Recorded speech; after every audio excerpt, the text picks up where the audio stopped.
property fixer, and I think we've also got a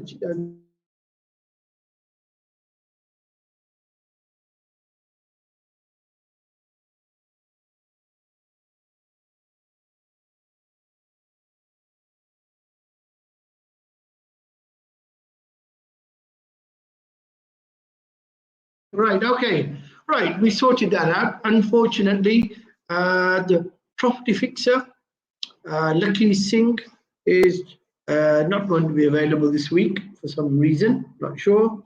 But we do have a guest on by the name of Anita Lee. Is going to join me in a few minutes when she's backstage, and we'll get an introduction from her, get to find out what part of the world she's at and where her interests lie in terms of property and finance. Well, the topic for this week is how would you refinance your assets? Now, why that topic has been set about is because we're looking at the matter of settling debt, debt settlement. Now, in order to settle debt, you need to have money.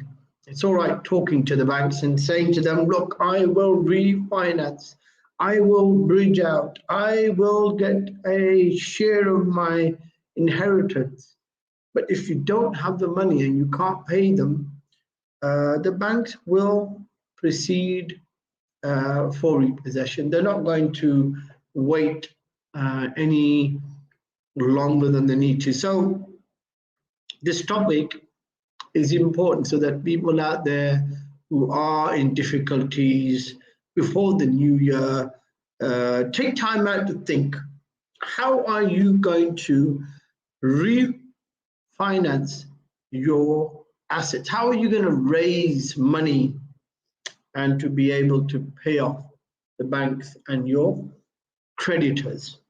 So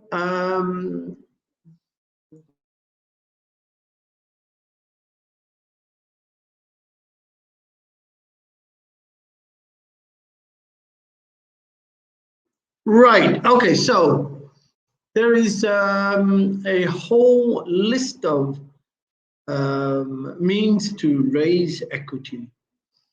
And remember, each means is governed by the purpose. If you've got a refinancing issue, then there's a different category of businesses, institutes out there that are willing to lend money. Principles, raising equity. Number one, you need to be sure, in order to raise equity, that your assets, collectively, wholly, or severally, or as one, are in a position to release equity. Raising equity is merely a title, but the actual issue revolves around having an asset that has enough money in it that you can take money out to solve some of your debt problems. Yep. Okay, so we've got a block. I'll be back again. Yes. So in order for you to actually ascertain whether you've got the ability to raise equity, you've got to have a very pragmatic, fleeting glance at the values of your assets and the outstanding amount of money that you owe to the bank and any other lenders. And then you see in a general note what the market is lending at. So when we say what is the market lending at, there's a trend in the market. Do banks lend out more than 90% of the value of the asset? Do they do that? Some of them do. And you've got to look at that as being the benchmark to equate from the debt value to the equity amount to the market value, and take those key points, put them together, and you should get a general formula of the amount of money you can raise. It hardly makes any sense in going down the process of raising equity if you've not done a basic appraisal of your assets. So you really need to get into the details of the properties after you do a very high level summary or a calculation. So it's always important that a property landlord is always reviewing every 6 months. Now with the uncertainty of COVID, I would say every 3 months, maybe every quarter, doing a value and assessment of their assets. And if not that, minimum once a year, because the market's so volatile. By the end of 21, whatever your property really was worth back in 19, is it really worth that? And then at the beginning of 22, where are you going to be? Now, if the inflation has gone up around the world, food costs, supply chain management, all of that is being affected.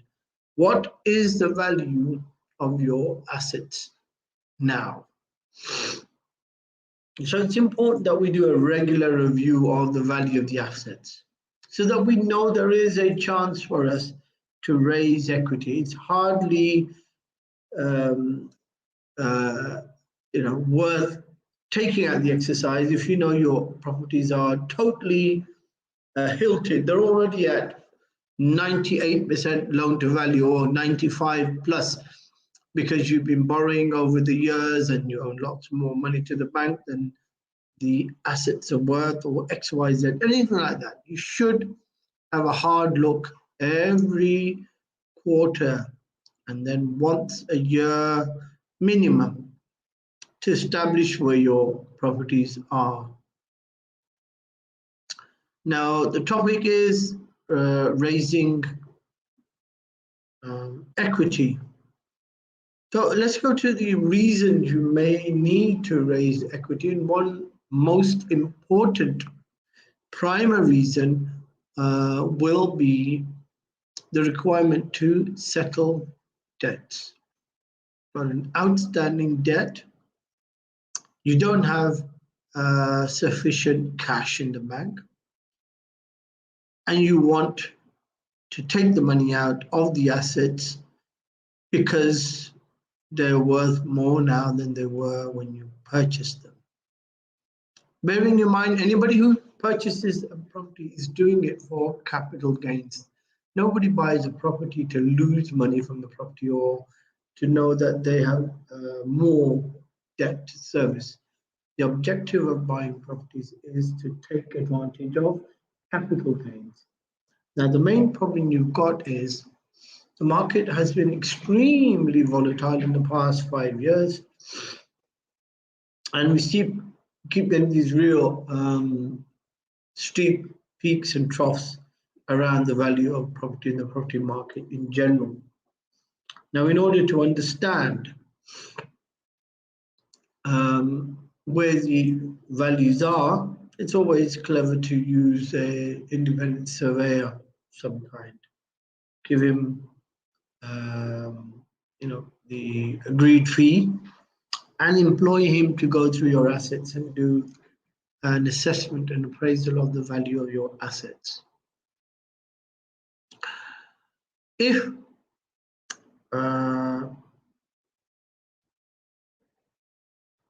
your debts and your unpaid bills are larger than the amount of money you can raise, you may have to look at different measures as well into settling debt. And that can be a combination of coming to some payment arrangement with the creditors or negotiating a write-off of some kind. Maybe it's going to be 70 pence in a pound or 50 pence in the pound. And then in the last, the lower level is effectively asking for a payment holiday. And that payment holiday will allow you to collect the monies from different sources and pay off the debt. Debt settlement becomes very difficult if the creditor is not willing to be flexible. Flexibility is very important in trying to settle a debt, because the rigidity of the creditor can affect the ability of the debtor to pay. And reasonableness has to be applied. In the like fashion, debt settlement for larger debts should always and must always be secured, and the security itself normally will cover the amount of debt. The question arises that the security is an asset that the borrower wishes to keep, or it's personal, it's a home, or it's a business entity, and they don't want to lose it. Then again, normally get into a situation where they will have to look at restructuring or refinancing of their asset portfolio. So moving on, I'm going to check with the studio and see if we've got the guests around.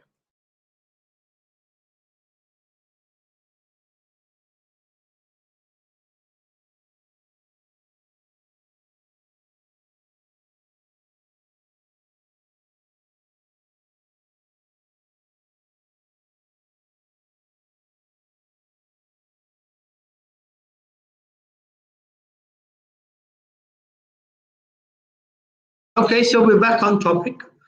Now, looking at all the pluses and the cons of raising finance to settle debt, the first and foremost, what's the rules of settling debt? Well, first of all, you do really need to know that you have sufficient ability to raise the funds. You've got to be confident that whatever the outcome is, if it's with no discount or it's with an installment payment plan, apologies, if it is an installment or a payment plan for the debt, do you have sufficient equity available to pay it off, whether in one go or over a period of time? There's hardly any point in trying to reach a settlement of your debt with any creditor, knowing that you will be back in that position in a few months. If anything, it takes away your credit in front of your creditor, or it makes you look somewhat weak, where the creditor may think that you're not exactly clear about the information you're presenting, and your ability to pay back your monies is not subject to equity. It's merely subject to your bad management of money and your bad business practice. So it's very important to first of all realize, are you in a position to pay the debt? If you are, then it makes it easy for you to at least enter into negotiations with the creditor, knowing that you can pay off all, if not most, of the debt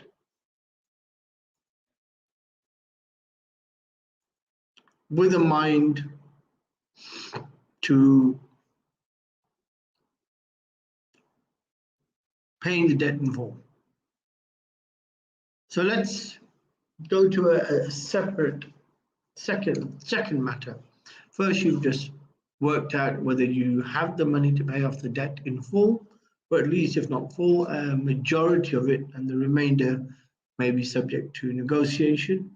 Secondly, whether the creditor is themselves in a position to undergo negotiations. A lot of the market at the present time is finding what about the debtors? The creditors themselves are in financial difficulty, and they hardly any position in trying to claim a debt once they themselves own severe, serious debt they have to pay off. So it becomes somewhat a catch-22 situation. But leaving that aside, taking all these matters away, the creditors' reasonableness and obviously assessment of the debt and the financial affordability of the debtor will determine whether debt settlement can take place on amicable terms, on pre-negotiated terms that both parties can manage. Then we come on to the time. It's important.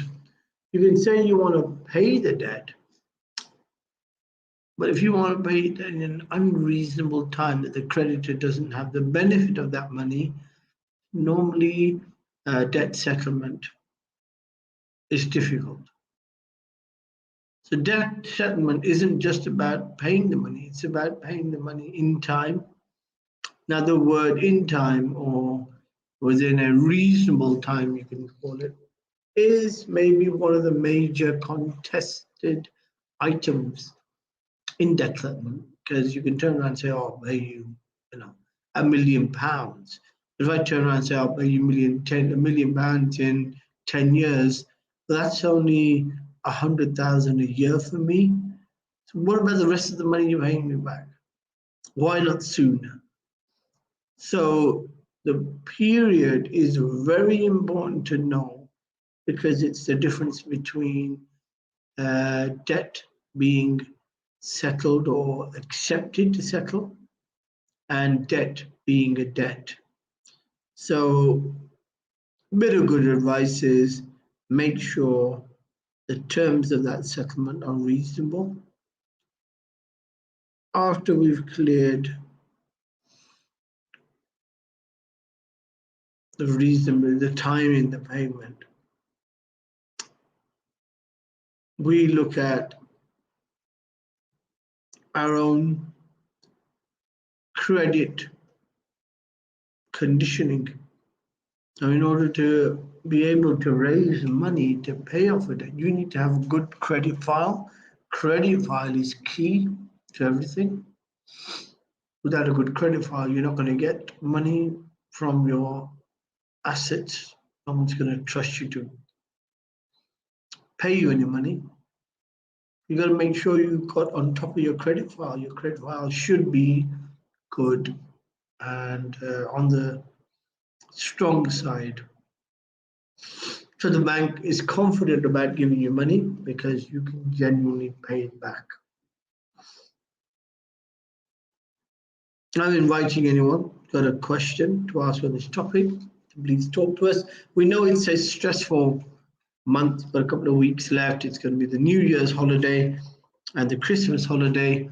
But believe me, a lot of us are sitting there very stressed, attentive about the new year and about the upcoming notices, prospects of losing your business or your home is quite daunting. And I think it's very difficult to understand where the government's going to place you if you do have that issue. Just 1 minute.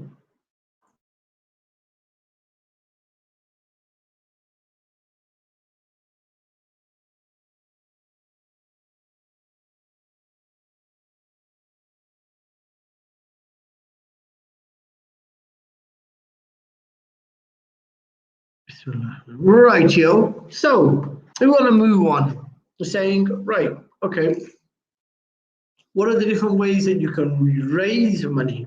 That we've looked at what conditions there are, what items affect the ability to raise money, like having a good credit file, making sure there is enough equity in the asset to raise money against, and other techniques. Now we go to the actual way of raising money. So we start from the top downward. So the obvious, easy, transparent, quick way of raising money is institutional.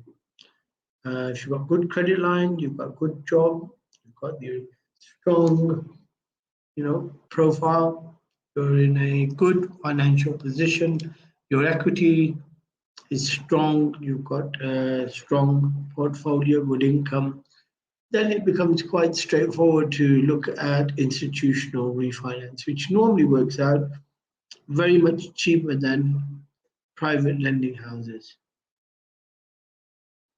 Taking out the bridge, obviously, will come with its expenses, but we'll talk about that at the end, expenses of taking out refinance to pay off your bridge, to settle your debt.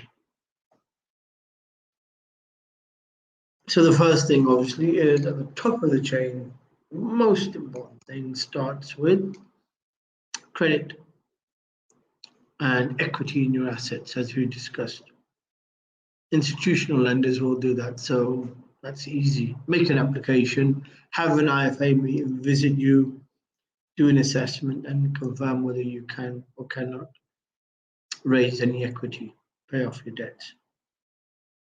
The second one obviously comes in once something isn't quite wrong, or isn't quite right, sorry, with your portfolio. So either you have some outstanding legal issues, additional borrowing that also has to be taken into account, restrictions on the properties because of somebody's outstanding debt. And then you have the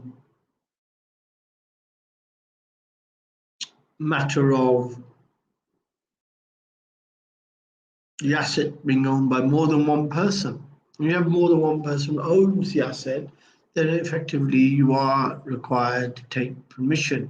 Now, if they don't give you permission, even if they're not the owner of the asset, it could create a problem, could create a matter unknown to the borrower about the lending. Then after the standard institution, you have your bank. So your bank can borrow you money, lend you money, sorry, and that money could be for a certain number of years, and it could be done as a second charge or even a third charge on your property to take out enough money to be able to pay off your debts. Standard high street banks do sometimes do those loans, and they secure them against your asset. So that as long as they know they've got money secured, they will give you the money to pay off your debts. So then comes somebody's got credit problem. Somebody's got his credit history problem. Even if your bank accepts you, normally there's a cut-off point with the banks where they won't accept somebody with a seriously bad credit. They'll only accept somebody who's got some bad credit, but they can see from their bank account that they are operating and managing their money in a decent way. After that comes the private lending houses. So top of the list, this is more of a guess rather than fact. I don't want anybody coming back to me tomorrow and quoting me that I quoted wrong, but I would say family houses. So private family funds and houses, private company or corporate money allocated for the purpose of funding. That is the second. So it's not very common, it's not easy to get hold of. It's normally something which is very exclusive. So, and it can only be available to people who are really desperate, can't get money from the market, from their own bank. Next level up or down, I would say, are bridging companies. Bridging companies are classically very commercial, very quick in their processing, but obviously equally very aggressive in their collections.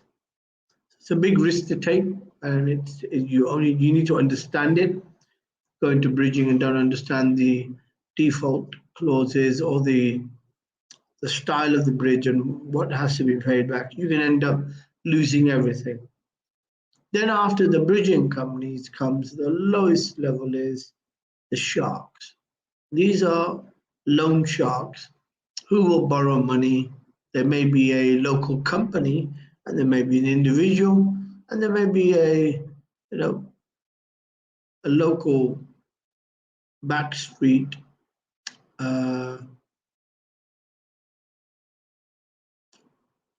lender who's got the money, but his terms are very strict and his style is very aggressive.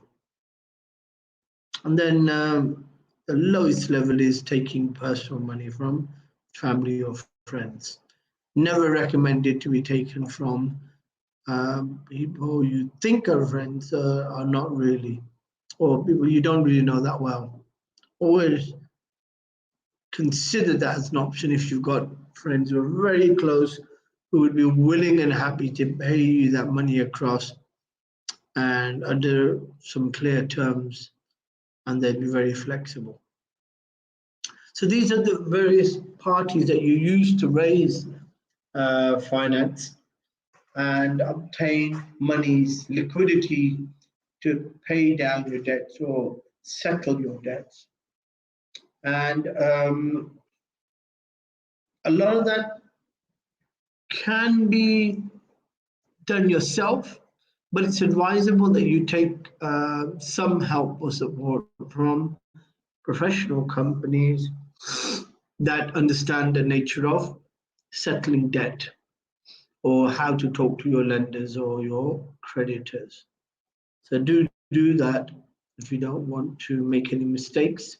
It's all right having the money to pay it off. It's knowing how to settle with them and have confirmation from them of that so they don't start charging 10 years down the line. So now that we're in the last minute, we do a short run when we have only a single person. I'm on my own, so I'm a bit lonely, and we're keeping it nice and short. The last minute, I just want to summarize this topic. Releasing equity from your assets all revolves around the purpose of debt settlement. And in certain cases, releasing equity is to acquire more assets.